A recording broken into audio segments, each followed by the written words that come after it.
अस्सलामुअलैकुम स्टूडेंट्स। हम लोग जनरल बेयरिंग का टॉपिक जो है ना वो कवर कर रहे थे। तो आज जो हमारा टॉपिक है वो डिज़ाइन प्रोसीजर है बेसिकली जनरल बेयरिंग का। हम लोगों ने पीछे उसमें जो है ना कुछ टर्मिनोलॉजीज और वो यूज़ किए थे डिफरेंट टेबल्स को देखने का जो है ना वो हमने देखा था।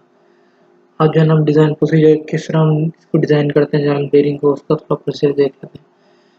तो सबसे पहला जो स्टेप है वो है determine the bearing length by choosing a ratio of L by D from table. ठीक है, ये एक टेबल हमारे पास अभी आएगा 26.3। ठीक है, उसमें हम लोग जो है ना वो टेबल से जो है ना वो वैल्यूज़ देख सकते हैं अगर ज़रूरत पड़े तो।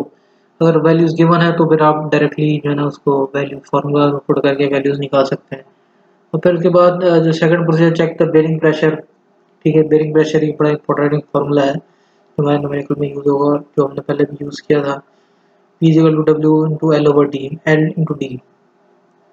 इसकी जो वैल्यू है ये भी टेबल से मिल भी सकती है और हम जो है ना खुद भी निकाल सकते हैं अगर हमको कुछ डब्ल्यू की वैल्यू गिवन है, एल की वैल्यू और पी की वैल्यू गिवन है तो यहाँ डी भी निकाल सकते हैं, एल भी निकाल सकते हैं। जो भी अल्टरनेट जिस तरह भी आप बेयरिंग अगर प्रेशर आपने निकालना है इस तरह भी निकल सकता है और टेबल से भी देख के निकल सकता है। तो दोनों प्रोसीजर है फॉलो होते हैं। ठीक है, तो उसके बाद assume a lubricant from table, its operating temperature T naught at this temperature should be between 26 degree to 60 degree with 82 degree जो है ना maximum for high temperature installation as such as steam turbines के लिए जो है ना maximum 82 degree जो है ना आपके पास वो इसके अंदर ऑपरेटिंग टेबल जो है ना उसमें आप वो देख सकते हैं। ऑपरेटिंग टेम्परेचर मैंने आपको बताया था कि लुब्रिकेंट का जो हमारे पास लुब्रिकेंट का जो वो होता है टेम्परेचर होता है उसको हम ऑपरेटिंग टेम्परेचर कहते हैं। टी नॉट से जो है ना, और इसी तरह हमारे पास एक सराउंडिंग का टेम्परेचर जो एयर का टेम्परेचर होता है जो सराउंडिंग में होता है। ठीक है, तो वो हम देख लेते हैं। अगर ज़रूरत पड़े अगर वो हमें कहे तो फिर हम उसको जो है ना इस टेबल से जो है ना जो हमने बोला पीछे भी मैंने आपको दिखाया हुआ था टेबल, तो उससे हम फाइंड आउट कर सकते हैं। और सिमिलरली फिर हम जो है ना उसको operating value of z n over t जो है ना वो भी हम जो है ना उसको टेबल से भी देख सकते हैं। वो अगर आप इसमें से कोई वैल्यू आपने निकालनी है, इनकी वैल्यू में दो वैल्यू गिवन है, ये गिवन नहीं है, तो हमारे पास डी बाई सी भी गिवन हो तो हम समरफील्ड नंबर है उससे भी फाइंड आउट कर सकते हैं जो कि कांस्टेंट नंबर है। तो ये हमारे पास दो तीन अल्टरनेट जो है ना वो इसके अंदर जो डिजाइनिंग जो चलती है जनरल बेयरिंग इसके अंदर दो तीन अल्टरनेट फाइंड आउट जो है ना हमारे तरीके हैं। एक हमारे पास तरीका होता है टेबल से डायरेक्ट देखने का, दूसरा हमारे पास तरीका होता है कि हम फार्मूलाज के थ्रू जो है ना वैल्यूज फाइंड कर लें। उसके बाद जो हमारे पास कुछ वैल्यूज कांस्टेंट होती हैं उसको जो है ना उसके साथ हम वैल्यू पुट करके, जैसे इसमें समरफील्ड की इसकी वैल्यू आती है जो कांस्टेंट होती है, उसके साथ भी वैल्यू हम फाइंड आउट कर सकते हैं। तो दो दो तीन डिफरेंट तरीके हैं फाइंड आउट करने के लिए। जो सिंपल जो तरीका सबसे आसान तरीका है वो तो वैल्यूज पुट करके जैसे हम आम रूटीन में जैसे वैल्यूज करते आए हैं उसी तरह हम वैल्यूज फाइंड आउट कर लेंगे। अगर जरूरत पड़ी तो हम टेबल को यूज करके टेबल से इसमें वैल्यू को देख लेते हैं। और फिर for resume bearing temperature and check the value of the corresponding value in table 26.3। 26.3 अभी मैं आपको टेबल दिखाया था उसमें कुछ किस तरह हमने वैल्यू देखनी है। तो उसमें हमने जो possibility of maintaining fluid film operation है उसको जो है फाइंड आउट कर लेते हैं। इसमें जो बेयरिंग प्रेशर है और जो हमें रिक्वायर्ड है डिफरेंट। उसके बाद assume the clearance ratio C by D again from जो है ना टेबल 26.3।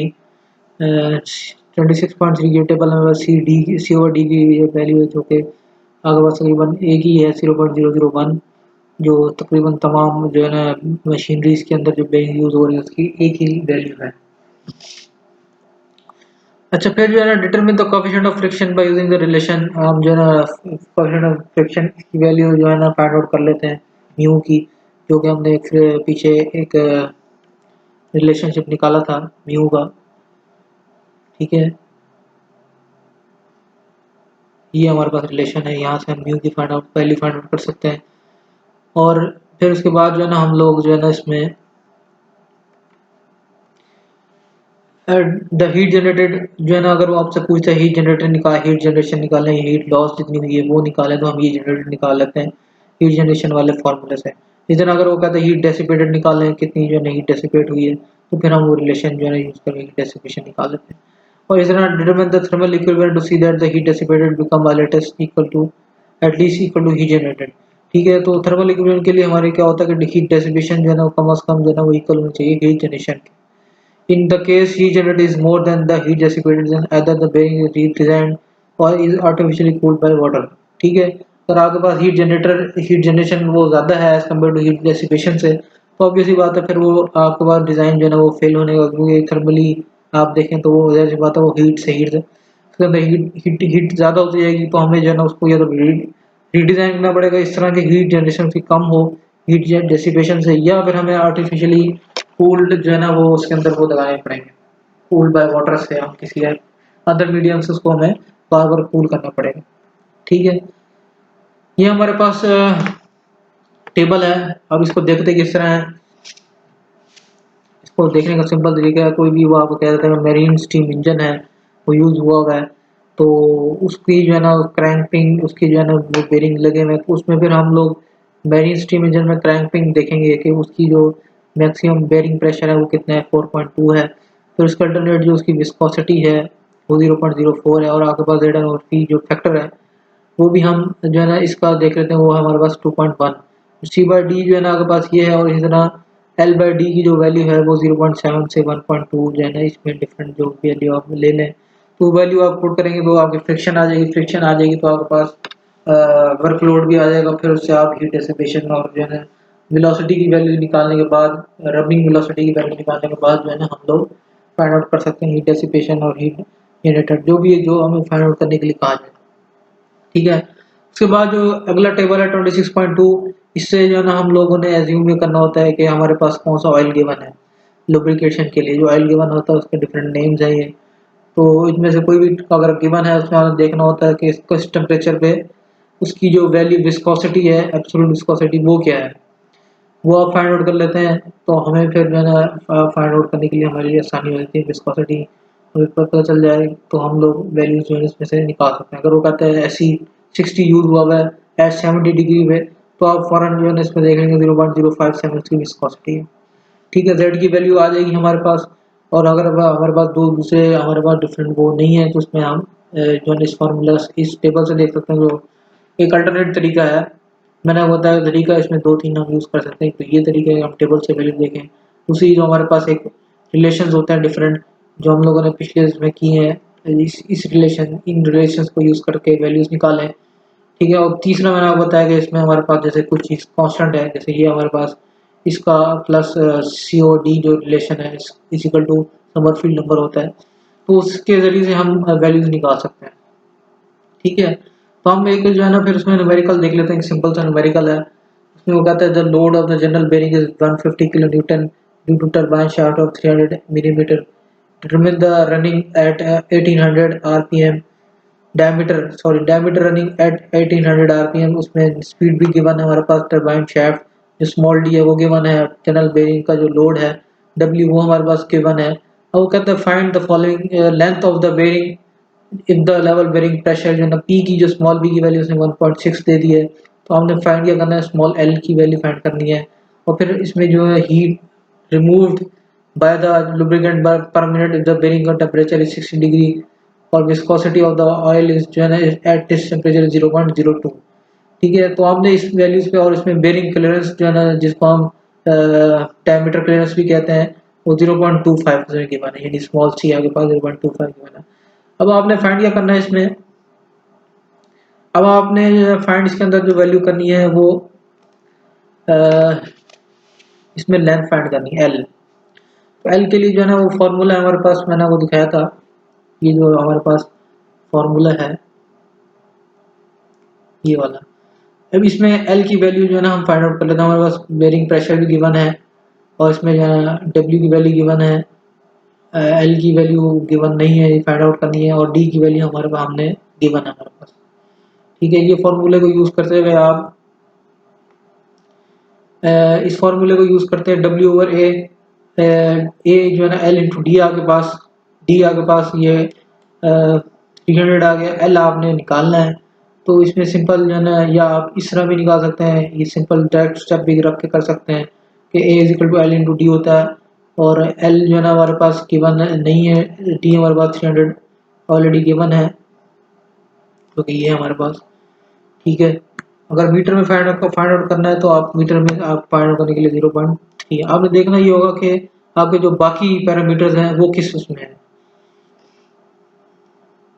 तो आपकी जो कि अब एमएम में गिवन है वैल्यूज, पी की वैल्यू भी एमएम में गिवन है, और इस तरह सी की वैल्यू भी एमएम में गिवन है, तो आप एल भी जो है ना वो एमएम में निकालेंगे मिलीमीटर के। तो आपके पास डब्ल्यू आ जाएगा 150 किलो न्यूटन था, तो इसको आप 150 मल्टीप्लाई बाय 10 के बाद 3 कर देंगे, तो ये आपके पास 1 इंटू आ गया, और ये आपके पास पी की वैल्यू 1.6 गिवन है, ठीक है, 1.6 गिवन है, तो ये वैल्यू आपके पास 1.6 आ गई। डब्ल्यू की वैल्यू भी आपको पता है, ये वी की वैल्यू पता है, ए में जो है ना हमें 300 गिवन है, और एल की वैल्यू अगर हम इससे निकालेंगे जो कि हमारे पास आती है 500, 500 जो है ना डिवाइड बाय 1.6, तो हमारे पास ये 3.312.5 आपके पास वैल्यू आ गया एल का, ये काम के बाद आंसर ये आ गया, ठीक है।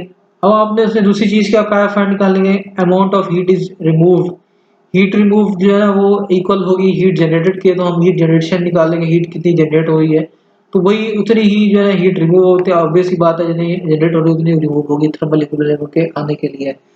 तो हम लोग इसकी जो है ना वो हीट रिमूव निकाल लेते हैं, वो कितनी है, और टेम्परेचर उसने आपको दिया है 60 डिग्री पे निकालना है, विस्कोसिटी उसके लिए 0.02 दी है, तो हम इसको देख लेते हैं फॉर्मूले को। उसके फॉर्मूला हमारे पास होता है हीट जनरेशन का, तो mu into W into V. अब डब्ल्यू हमारे पास गिवन है, म्यू की वैल्यू गिवन नहीं है, और इसी तरह हमारे पास वी की वैल्यू भी गिवन नहीं है, तो हम निकाल लेते हैं म्यू की वैल्यू, सबसे पहले हम निकाल लेते हैं। इस फॉर जो है ना हमारे पास जो फॉर्मूला है म्यू का, वो हमारे पास ऑलरेडी गिवन है, 33/10⁸ Zn/P D/C प्लस के।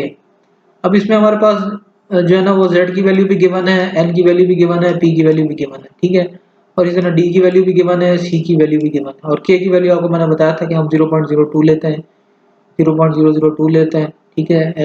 ये जो हमारे पास कांस्टेंट होता है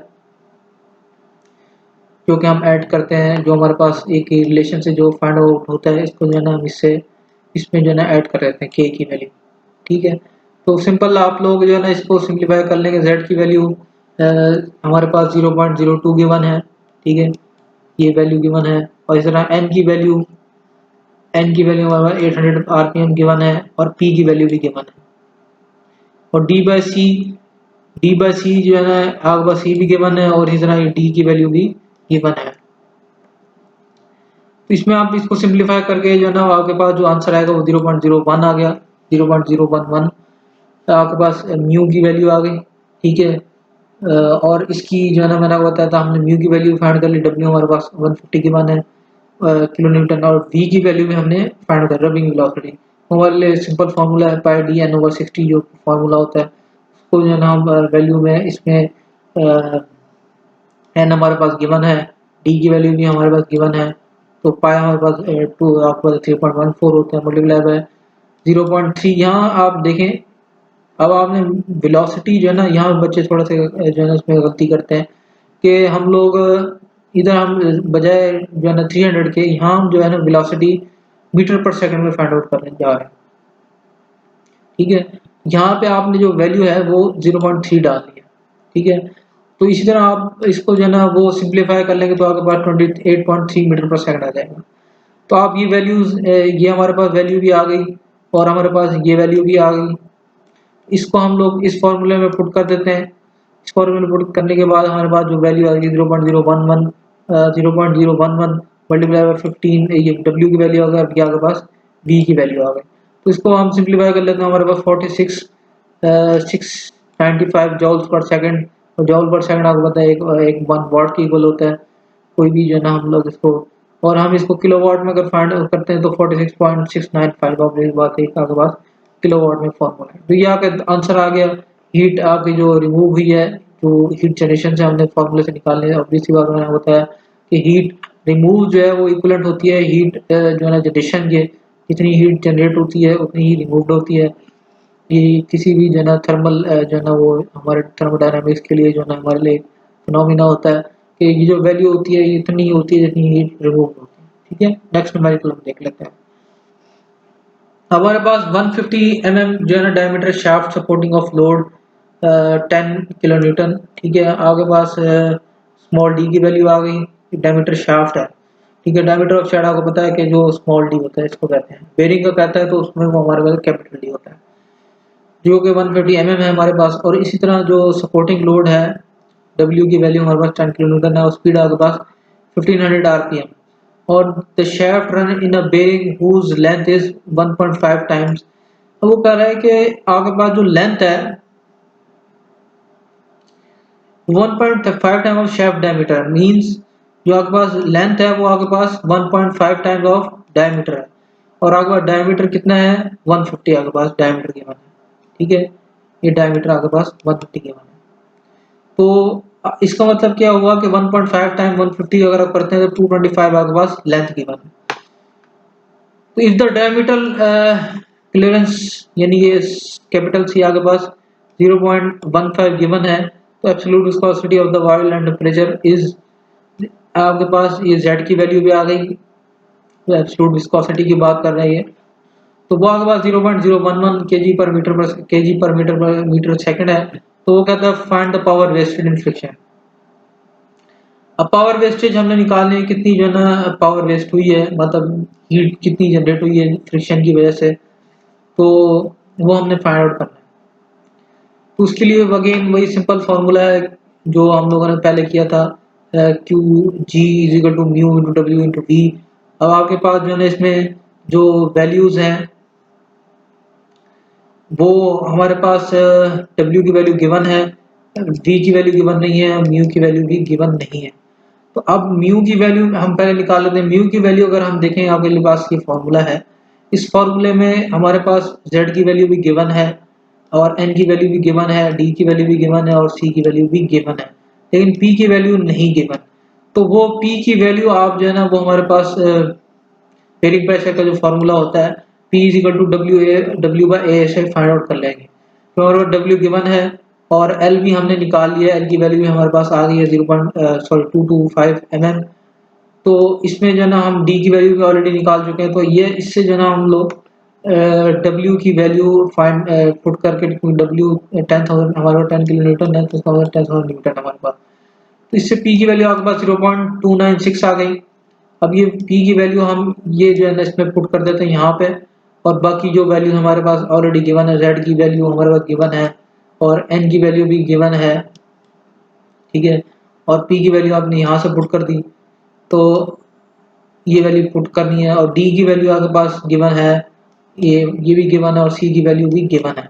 तो अब ये सारी वैल्यू इसके अंदर पुट करेंगे फॉर्मूला के अंदर, तो हमारे पास जिसको हम सॉल्व करेंगे और ये k की वैल्यू आपको पता है 0.02 लेते हैं हम 0.002। तो हमारे पास जो वैल्यू आएगी म्यू की वो आपके पास आ जाएगी 0.02।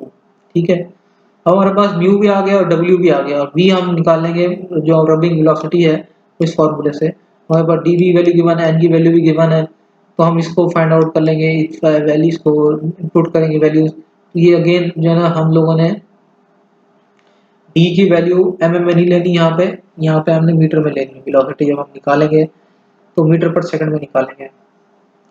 ठीक है, तो ये आपके पास 11.78 मीटर पर सेकंड आपके पास आ गई। अगर आप यहाँ पे mm पे निकालना चाहते हैं तो फिर आपको उस हिसाब से यहाँ पे जो आपके पास यूनिट्स हैं उसको फिर उसको जो है ना उससे सेट करना पड़ता है यहाँ पे। तो अगर आप इस तरह निकालना चाहते हैं इस तरह भी निकला सकते हैं, लेकिन फिर आपको कन्वर्ट करना पड़ेगा यहाँ पे, इसलिए पहले अगर आप यहीं पे कन्वर्ट कर लें तो ज़्यादा अच्छा है। तो heat generated due to friction आपके पास वो म्यू डब्ल्यू इंटू वी आ गया। ठीक है, म्यू की वैल्यू हमने निकाल ली और आपके पास डब्ल्यू की वैल्यू डी गिवन है और सी की वैल्यू आप लोग यहाँ से पुट करेंगे तो आपके पास 2356 वॉट जो है ना ये आपके पास हीट जो है ना वो जनरेट हुई है। और हमने फाइंड ये करना है power waste. Power wasted in friction वही होती है जो कि मैं आपको बताया, क्योंकि जितनी पावर वेस्टेड इन फ्रिक्शन है वो इतनी ही है जो हीट जनरेट हुई है ड्यू टू फ्रिक्शन। क्योंकि हीट जो जनरेट हो रही है वो बेसिकली लॉस आ रहा है आपका सिस्टम के अंदर, तो वो बेसिकली पावर वेस्ट है। उसी के जो है ना हम लोगों ने इसी की वैल्यू हमें फाइंड आउट करनी थी। तो ये हमारे पास आगे इसको मजीद जो है इसमें भी लिख सकते हैं 2.356 किलोवाट। ठीक है, अब लास्ट न्यूमेरिकल हम देख लेते हैं। ये बड़ा आसान सा सिंपल सा न्यूमेरिकल है। A journal bearing 60 mm in is diameter and 60 mm longer runs at 450 rpm. ठीक है, oil use for hydrodynamic lubrication है एब्सोल्यूट विस्कोसिटी जेड की वैल्यू आपके पास गिवन है। यहाँ जर्नल बेरिंग का जो स्मॉल डी है वो भी गिवन है और लेंथ भी गिवन है आपके पास, आरपीएम भी गिवन है। ठीक है, तो इफ द डायमीटर क्लियरेंस यानी सी की वैल्यू उसने कहा 0.1 हो तो आप कहेंगे फाइंड द सेफ लोड। आपने डब्ल्यू की वैल्यू निकालनी है, जो उस पर लोड लग रहा है वो आपने निकालना है। तो हमने सेफ लोड निकालने के लिए हमारे पास फॉर्मूला है, तो ये फॉर्मूला है। ठीक है, अब हमारे पास इसमें जो है ना अगर हम देखें तो हमारे पास एल की वैल्यू भी गिवन है और डी की वैल्यू, लेकिन पी की वैल्यू गिवन नहीं है बेरिंग प्रेशर। तो बेरिंग प्रेशर हम किस तरह निकाल सकते हैं, वो मैंने आपको बताया कि हमारे पास अगर ये हमारे पास समरफील्ड की जो है इक्वेशन है, तो इसमें अगर आप देखें जेड भी आपके पास गिवन है, एन भी गिवन है, तो पी गिवन नहीं है और डी भी गिवन है और सी भी गिवन है। तो इसमें अगर हम वैल्यूज पुट करेंगे तो देखें जेड की वैल्यू यहाँ आपके पास ई गिवन है, इस तरह आपके पास सी की वैल्यू गिवन है और आपके पास एन की वैल्यू भी गिवन है और इसमें आपके पास क्या चीज़ चाहिए, डी की वैल्यू ये भी गिवन है। यहाँ से हम प्रेशर बेरिंग प्रेशर की वैल्यू निकाल सकते हैं, क्योंकि हमारे पास मैं आपको बताया था ये कांस्टेंट होता है 14.3 × 10⁻⁶ समरफील्ड नंबर है, ये हमारे पास एक कांस्टेंट है। तो इसके थ्रू जो है ना हम लोग पी की वैल्यू फाइंड आउट कर लेंगे, जो कि हमारे पास ये पी की वैल्यू है। पी की वैल्यू हमारे पास जो है ना वो 9.72 × 10⁻⁶ और डिवाइडेड बाय इस टर्म को, जब हम इसके टर्म के जो है ना ये टर्म यहाँ लेके आएंगे और इसी तरह ये टर्म जो है ना पी की वैल्यू हम लोग इधर लेके चले जाते हैं। तो हमारे पास 9.72 डिवाइड बाई 14.3 मल्टीप्लाई 10⁻⁶ आ गया, जो कि इसको हम सिंप्लीफाई करेंगे तो हमारा 0.68 आ गया न्यूटन पर एम स्क्वायर। ठीक है,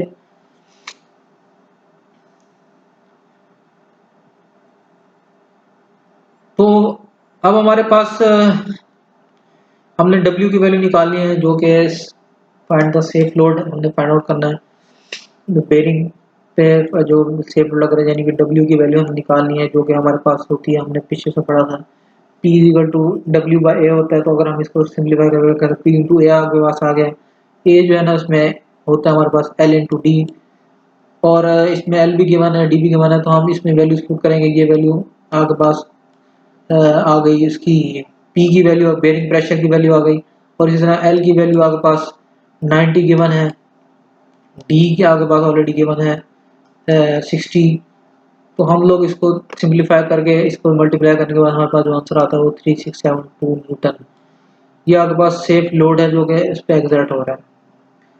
ठीक है, ये आपका लेक्चर था। इसमें एक इंटरेस्टिंग जो चीज़ है जो मुझे मैंने कहा आपसे शेयर करूं, इसमें जो हमारे पास शार्पनल बॉम्ब्स जो कि बहुत ज़्यादा यूज़ होते हैं मोस्टली, जो कि देसी बम जिसको हम कहते हैं, वो हमारे पास जो उसके अंदर जो आप अगर यहाँ देखें, ये बेसिकली इसके अंदर बॉल बेयरिंग्स की जो बॉल्स होती हैं वो ही इसके अंदर जो है ना वो लगी होती हैं और अंदर मेटल ऑब्जेक्ट्स जो है ना वो यूज है। इसी वजह से ये जो बॉल बेयरिंग आपको जो बॉल्स हैं ये बाद वक्त बैन भी होती हैं कई कई जगहों पे, कि इसको हम परचेज नहीं कर सकते, क्योंकि इससे होता ही है कि किसी को इंजर्ड करने के लिए और जो है ना अगर कोई बंदा जैसे मिसाल के तौर पर हिट नहीं होता तो उसको इंजर्ड करने के लिए तो कम अज़ कम फिर ये अगर गलत जगह कोई लग जाए दिमाग में या कहीं इधर उधर, तो इस बाद अगर इंजर्ड होने के बाद डेथ भी हो सकती है। तो ये जो है ना इस वजह से ये जो है ना बैन होती हैं, मिलती नहीं है आम जगहों पे, इस तरह इसको नहीं बेचा जाता। तो इस वजह से जो है, क्योंकि इसकी वजह यही होती है कि ये आपके पास इस गलत उसकी उसमें नेगेटिव लोग उसको यूज़ कर लेते हैं। हालांकि कोई ऐसी वो नहीं है इसको आप, लेकिन हमारे यहाँ सोच ऐसी है कि उसमें गलत रॉन्ग उस चीज़ों को जो है ना ज़्यादा प्रमोट किया जाता है। तो इसलिए जो है ना इन चीज़ों को बैन किया हुआ है गवर्नमेंट्स ने ज़्यादातर। तो ये आपके पास एक इंटरेस्टिंग इन्फॉर्मेशन थी, तो ये हमारा आज लेक्चर था। तो उम्मीद है कि आप लोगों को समझ आया होगा। अगेन आपको कोई चीज़ में नहीं समझ आती तो आप कमेंट्स में या आप जो है ना मुझसे जो है ना मैसेज करके या जो भी आपको मेरा कॉन्टैक्ट मिलता है तो उससे आप जो है ना मुझसे कॉन्टैक्ट कर सकते हैं। तो नेक्स्ट लेक्चर के लिए मुझे इजाज़त दीजिए। अस्सलाम वालेकुम।